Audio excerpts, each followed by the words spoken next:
So Rachel Zegler, the brand new Colombian Snow White. That's right. And we're not talking about that kind of Snow White from Colombia, all right? Not that kind, all right? Uh, you I did. wish we yeah. were. I wish we were. Oh, no. Oh, yeah. It'd be certainly more exciting than this this turd. But what we're talking about here is, Rachel Zegler is the brand new Snow White. And she's obviously insufferable, right? Like, we know she's insufferable. Every time she opens her mouth, it does nothing but damage the prospects of that film being a success. It's not going to be a success, but that's a series of events that have led it down that as an almost certainty now. Well, she's at it again. She's been quiet for a while. We've got a big interview, and I do wonder what was going through Disney's mind when they obviously approved this, because my God, it's real bad. Just the headline alone: Rachel Zegler on reinventing Snow White and Juliet and facing off against toxic Disney fans. I've watched women get torn down my whole life. You're like, what do you mean your whole life? You're like 20 odd. You've barely been alive. But anyway, let's have a watch. Let's have a read of this article. So we'll sort of scroll through a lot of it and get to the real meat of it all. Because she starts talking about some crap about her Shakespeare and Broadway and all this other nonsense. Not really interested in that. It's a bit pointless.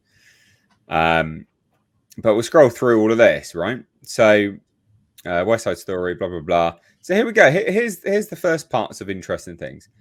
Zegler's meteoric rise has come with strings attached. For as long as she's been famous, she's been the subject of ruthless and relentless criticism. It began innocently enough with petty jokes about her theatre kid energy. But as Zegler's fame increased, the complaints against her grew more sinister. When she playfully posted about not being invited to the 2022 Oscars, despite West Side Story earning 7 nominations, she was called ungrateful and entitled. That's because it was ungrateful and it was entitled. For admitting that she took the role in the Shazam sequel because she needed the money. She was seen as tacky and in need of media training. It's just because you're insufferable. People didn't like that as a concept. Like, when actors people come out and say stuff like that, people are like, oh, yeah, that's fine. But when you're, insufferable, people are like, yeah, that's a bad look.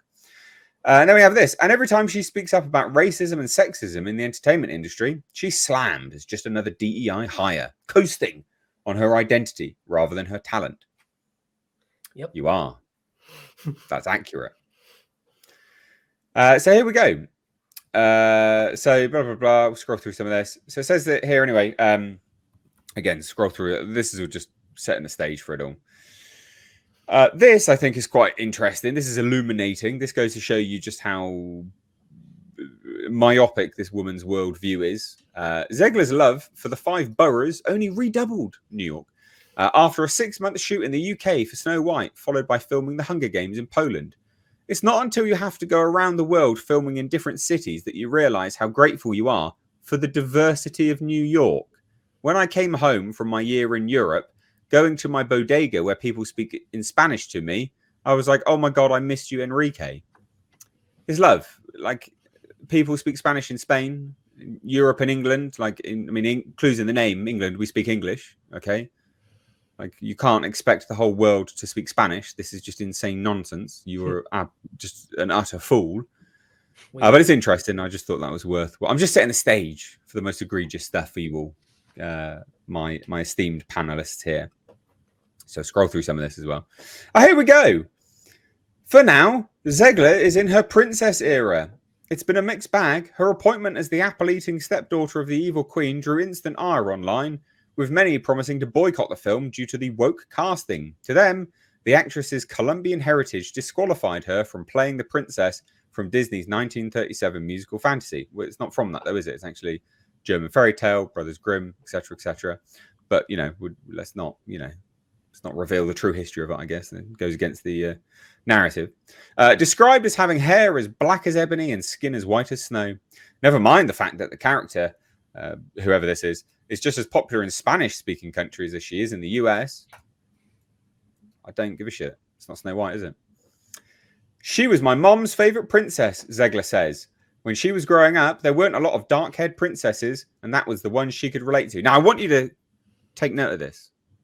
Notice this. She instantly goes to identity politics type deal, right? In sort of intersectionality. She's like, right, well, my mum has got dark hair, so she could relate to Snow White because she's got dark hair. Sorry, what? With many promising to boycott the film due to the woke casting, to them, the actress's Colombian heritage disqualified her from playing the princess. So surely those two things cancel one another out if you're going to run with the logic there. You can't sit there and say, I believe in representation on screen, therefore, I can only watch stuff I feel represented in, and then be like, well, why aren't people interested in watching a Colombian play, Snow White? Those two things cancel one another out, surely. Blah, blah, blah. I'll scroll through some of this. This is all boring as crap. And then, where is it? As for that line about skin as white as snow, Zegler reveals that the new film has its own origin story for her name. It fell back to another version of Snow White that was told in history. This is not true, by the way, at all. Where she survived a snowstorm that occurred when she was a baby. And so the king and queen decided to name her Snow White to remind her of her resilience. One of the core points in our film for any young woman or young person, got to get that in there, is remembering how strong you actually are. So what do you think of that straight away? Let's get to you first, Chris. I know you're sort of tight for time, so let's get your opinion first, buddy. The whole article is a cringe fest. I mean, you really had an embarrassment of riches if you go through that. The whole thing is rather cringy, and her being called, what was it, theater kid energy or whatever. Theater kid is sort of the person that if your friend shows up and it's their birthday and you all start to sing happy birthday, you might all sing the first couple of lines, but the theater kid sings the whole damn song, jazz hands in your face, really just bringing all that energy on themselves. They're just that full of themselves. And this girl is so smug. And it's like, here, you get to play Snow White. Here, you get to play Juliet from Romeo and Juliet. Here, we're going to start a new franchise for you with the snakes. And I don't even remember the name of the Hunger Games spinoff that she got to do. Here, Steven Spielberg is going to make you the star in West Side Story. And we're going to do it in your native language and thumb our noses at the audiences that don't speak Spanish. I mean, she is so spoiled rotten. And every photo of her is totally smug. I don't know. I feel myself becoming more vapid just being put off by this woman. And I don't like myself when I'm thinking about this woman. I'm honestly, that entire article's cringe. Variety, though, is doubling down on the toxic fandom today or this week or whatever. This isn't even the top story at Variety, which is also about Hollywood battling toxic fandom. So good catch, Nate, today for sure. Bo? Yeah, again, I agree with Chris. When you listen to her in an interview, everyone in the room is now dumber from having had to listen to her. I mean, the thing I would say, my sort of formal statement on this is that orbital hypertelorism is the medical term for having widely spaced eyes. You might see it referred to as ocular hypertelorism. Orbital hypertelorism itself isn't a disease or a condition. It's usually a symptom of a birth defect or genetic disorder. Anyway, back to Rachel Ziegler. She's so obnoxious. Yeah, I've always thought theatre kids are. Yeah, they're the really obnoxious kid that like is really, really self-absorbed. Yeah, and that's exactly what she is. I've got no real interest in anything she's got to say. Right. We've got more. You got to listen to more culture. Okay. Well, I mean, this is just par for the course for her. She does not have media savvy. She does not have media training. If she did get media training, she did not take it in at all. She disregards what would be a thoughtful statement. She, of course, turns to not just identity politics, but all kinds of other bologna sausage politics during the course of this Variety special New York piece that was done for her. This comes off as like something that should have been well scripted and very polished, and yet somehow she manages to grasp defeat from the jaws of victory. And she displays a level of ignorance I don't think is possible outside of, you know, these people that live in extreme bubbles, which she's existed in since I think the age of 12 to 14. You know, very, very silly human. The whole article, though, I mean, you've got to, if you want more cringe, she's giggling now, and then they quote her. She smirks, they quote her. I mean, all this is just added in. Whoever wrote this piece either is a worshiper at the altar of Ziegler, or they really want you to loathe her as much as we do. I'm not sure. It could be a little tongue in cheek the way it's being written, but it's all there. It's all there. Yeah. Well, so this is an interesting part as well. So it says here, the social media outrage about Zegler being cast as Snow White only got louder as time went on because she kept opening her mouth.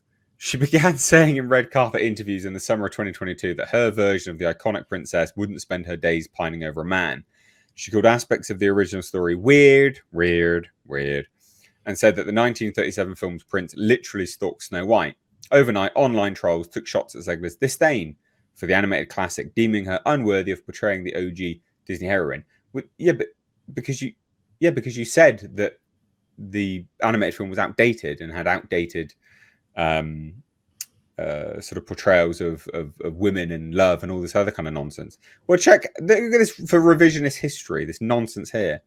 She grows somber, recalling the hate that erupted during that time. In all honesty, it made me sad that it was taken in such a way, because I believe that women can do anything, but I also believe that they can do everything.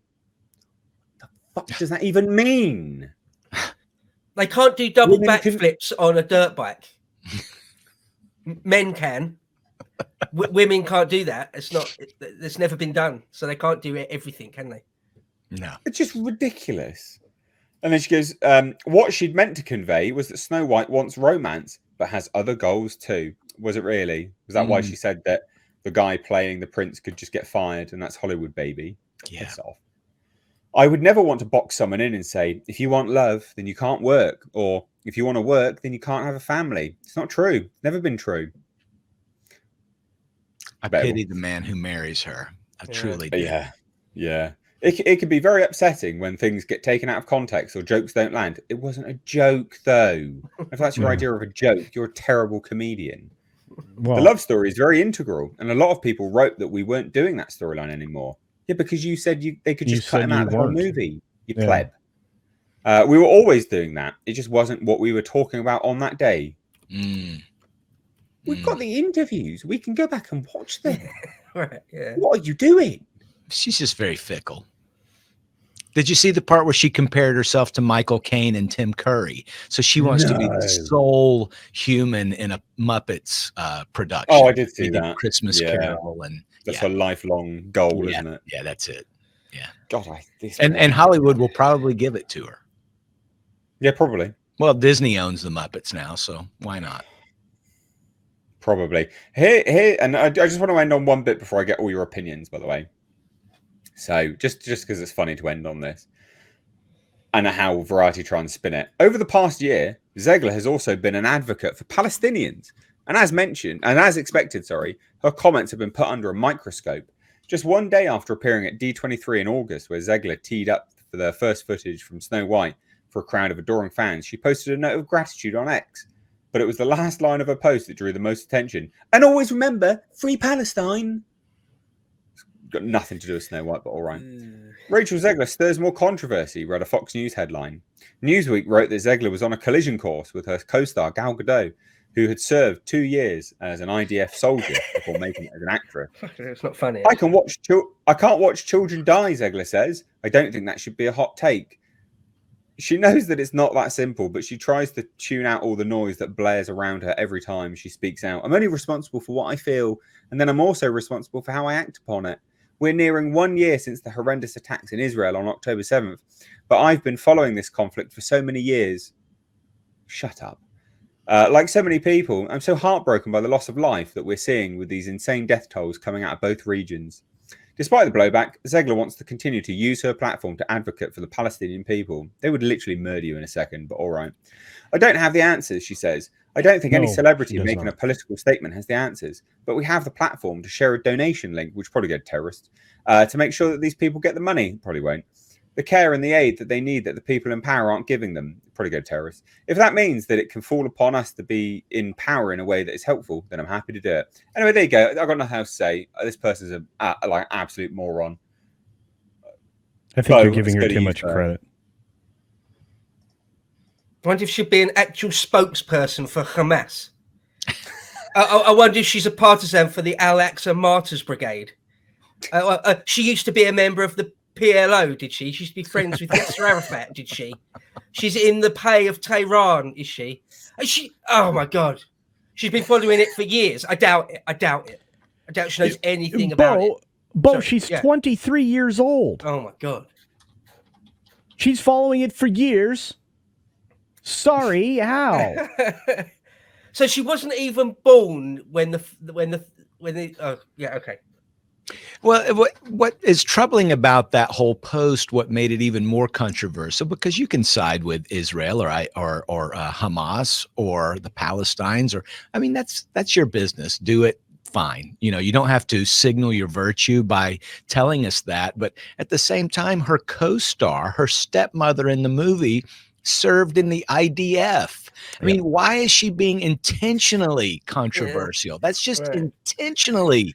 It's like, I can't help myself. This isn't controversial enough. We've put the dwarves back in and the love story. I need to do something to muck this up somehow. I need to remain on brand for the Rachel Ziegler brand. I'm going to say something controversial, and I don't care what anybody thinks.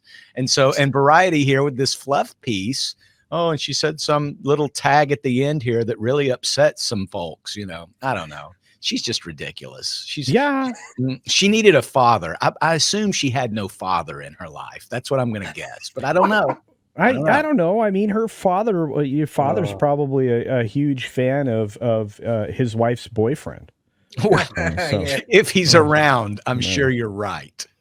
Jesus. Yeah, and always remember, militant Islam. Like, what the hell? I mean, I had a little pop at her there, as if I'm pro-Israeli. I'm not. I did a bit of content on the Lotus Eaters earlier this week, saying, "No, I'm an Englishman. Thank you. I'll take the Magna Carta over the Talmud or the Quran any day. Thank you very much." Sure. But what a weird thing to say when you're working with Gal Gadot. And promoting something called Snow White. I mean, it's a Disney brand, and you're talking about freeing Palestine. Come on. Yeah. Somebody jerk a knot in this girl's chain. She needs to wake up. I've got people watching that just told me I was bullying the fatherless. So I need to ratchet down my. We are terrible. Our rhetoric is just fiery today. Look out. It's good. Spicy. Very spicy.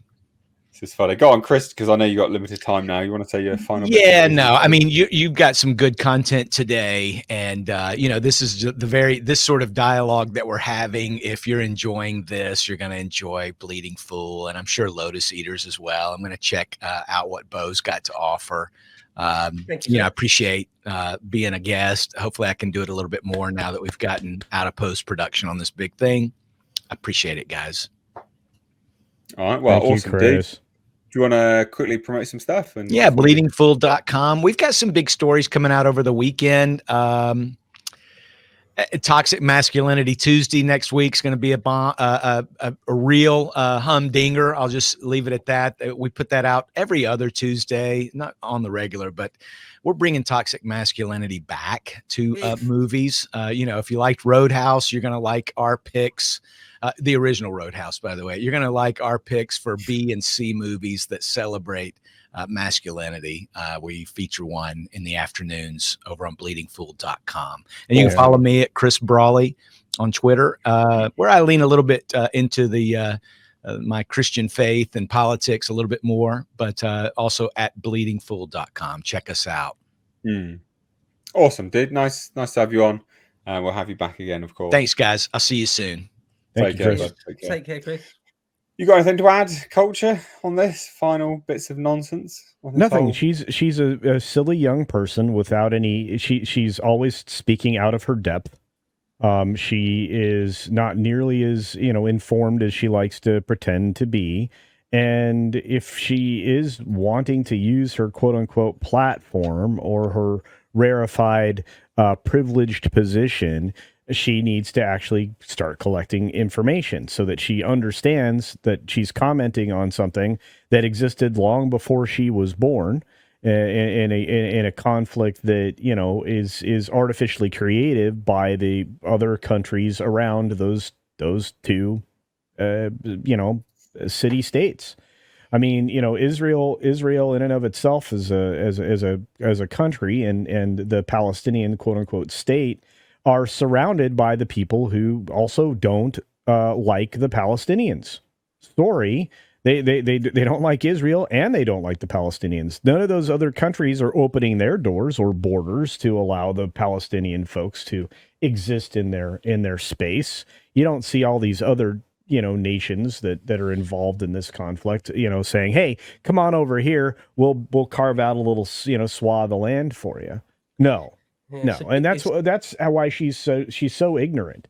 Like I said, she does not have life experience that would even allow for her to speak on this subject. I mean, sure, she can speak out of ignorance, but I think that's getting her very, very negative attention. She is not media cool. She needs to read a couple of Marshall McLuhan books. She needs to understand the medium in which she's participating, and she probably should, understand the background and everything else. And if you are on the side of the aggressor, which in this case, in her current support, she is, you got a problem. Sorry. What about what do we think the damage this is going to do now? To the Snow White film that reportedly cost about $500 million to make. $500 million, by the way, bro. Yeah, but madness. Is it ever going to come out, though? I mean, legit question. Is it definitely coming out? Is it definitely? Supposedly, yeah. Okay. They have released the trailer, right? The trailer's got 92,000 upvotes. Do you know how many dislikes it has on YouTube? I dare guess. Over 1.2 million? Yeah. 1.2 million. Over 1.2 million dislikes and only 92,000 likes. That's bad. That's real bad. Yeah. Yeah, that's real. Yeah. That's horrendous. Yeah, she seems like. I mean, I thank God that I wasn't on YouTube when I was 19, 21, 23. Because when you're that young, it's honestly, you don't usually know what you're talking about, or you've got odd ideas, and you might luckily have adults in your life that have sort of got a clue. But if you haven't, you're more or less parroting them. And if they've got really bad takes, or they're stupid, or they're misinformed, then you're going to be. So I'm glad for that. But yeah, being pro Hamas is not a good. It's not a good look, really. I mean, it's not that I'm pro IDF again to make that point, but it's just, it's just. Culture makes a really good point about the other countries. Yeah, like Jordan. Jordan will have nothing to do with Palestinians. The strongest border in the world is the Egyptian border at the bottom of Gaza. Right? They don't want anything to do with it. Yeah. Just Rachel. I'm speaking directly to you. Just keep stum on the Hamas thing and Hezbollah. I mean, probably just. Yeah. I mean, I, as a history dude, I make history content, right? There's a few topics where no matter how informed you are on it, you'll be accused of not knowing what you're talking about. And this is one of them. I honestly have spent 25 years reading around the topic. I mean, I could go back to Josephus. I can go back to the reign of Titus, right? Ancient history is my jam, right? Okay. I have literally studied the topic, and yet still I get accused of people will just say, just throw it out there. You don't know what you're talking about. You just don't know what you're talking about. So it's one of those things. World War II era armor, tanks, World War II era. If you're not absolutely 100% spot on, you'll get it in the neck from loads and loads of people. There are a few topics where it's almost impossible to please everyone. If you talk about the ethics of dropping the nuclear bomb on Japan, there's going to be a bunch of people that are annoyed with you. So anyway, the Arab-Israeli conflict. But I did a bit of content not too long ago where I went back to Lawrence of Arabia. I went back to World War I and did it in loads of detail because I've read 7 Pillars of Wisdom an embarrassing number of times. I've read that book like 10 times. So I know that little bit of history absolutely inside out. And yet still I was accused of not knowing what I'm talking about. So poor old Rachel Ziegler, she just leave it, love. Leave it alone. You're not onto a winner. You're just not. Anyway. Well, she's towing the party line, so I guess. Yeah, someone told her to say that. Yeah. Hey? Someone told her to say that to Virtual Signal. Oh, yeah, 100%. 100%. Dumb move, though, trying to say... I mean, I can't wait for the press tour. I cannot wait for the press tour when she's got to sit next to Gal Gadot, doing videos about it, interviews about all of this, and they get asked, so do you support Palestine? Gal Gadot's face would be like... Yeah. Rachel, on a scale of 1 to 10, how distraught are you about the IDF assassinating all the Hamas leadership? Rachel, can we have... Rachel, what are your thoughts? Rachel, how do you feel about the total spectrum dominance of the Israeli army, Rachel?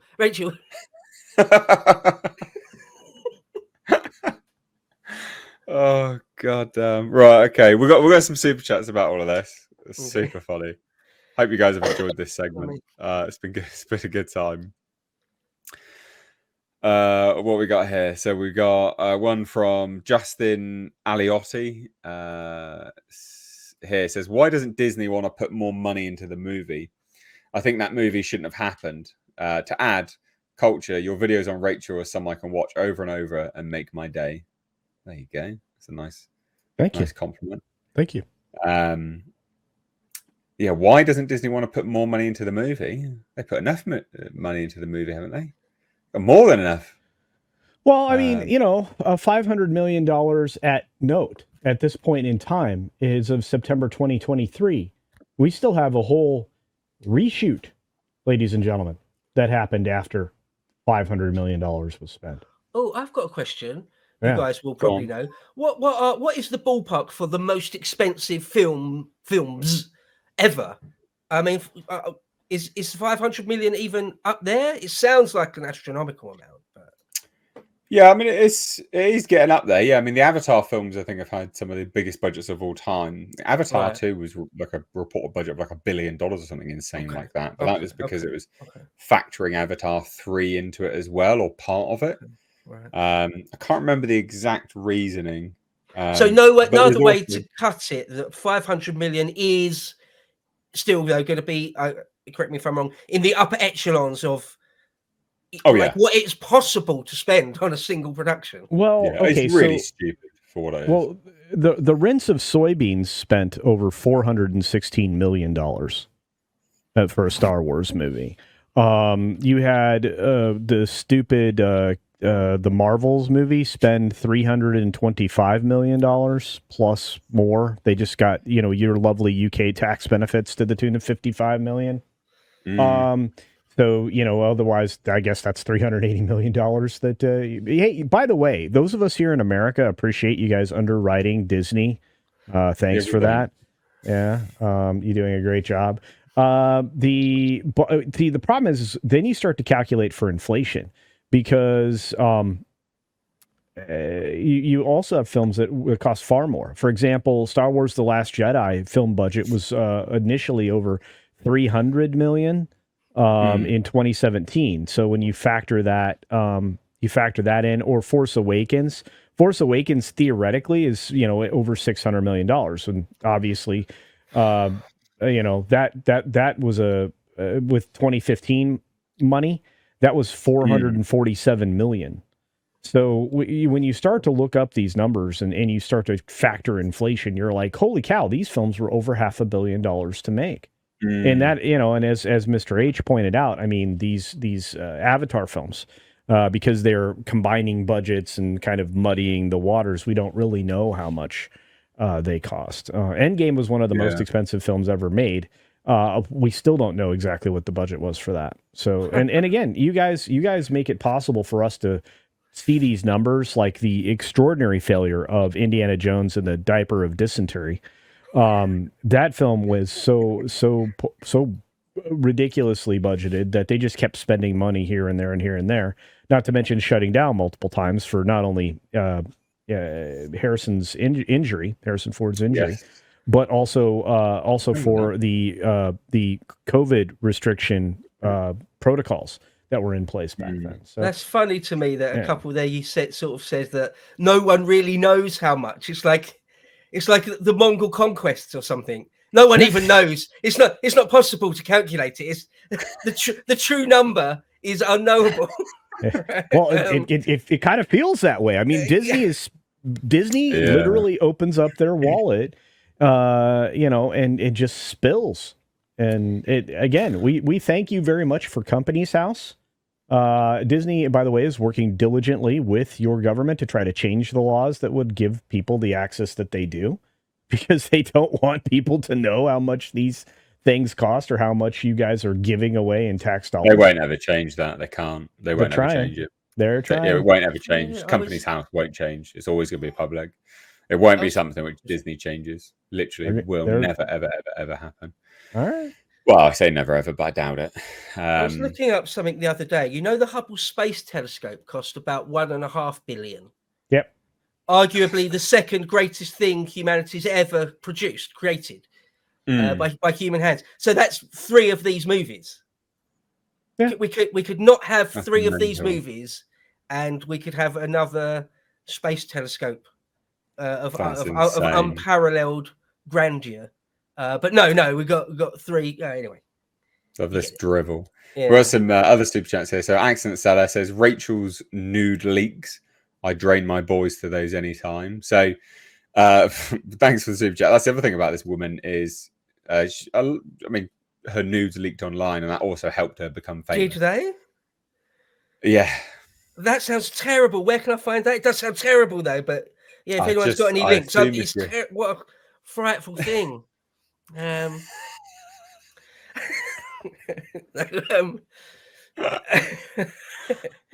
took the piss out of her eyes being too far apart, which they are, but she is pretty. I mean, obviously, without makeup, she's not that good, isn't she? Actually. No. Yeah, okay. Oh right. Okay. I've never. Yeah, okay. It's all makeup. It's golden deceiver. We'll call that. Or a butterface. Everything else is butterface. Anyway, oh shit, my nullif says if only these celebrities even visited Palestine, since they support it so much. I know I'll visit Hungary and Poland really soon.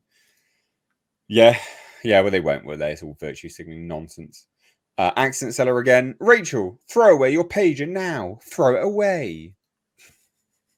Oh yeah. Check her pager, her walkie-talkie. Look out! Brilliant. Well, at least she wouldn't. At least she wouldn't have a reassignment surgery afterwards. I'm just saying. Okay. I was going to make another joke about the hijab, but I'm probably flogging a dead horse there. We'll just move on. Jungle Love says, poor old Zegler. She was born rich, entitled, never had to do one day of honest work. Explain it so I understand. By the way, her father is a white dude. Yeah, that is true.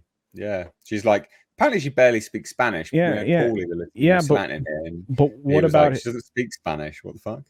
Yeah, that's crazy. Thank you, Paulie, for that info. Yeah.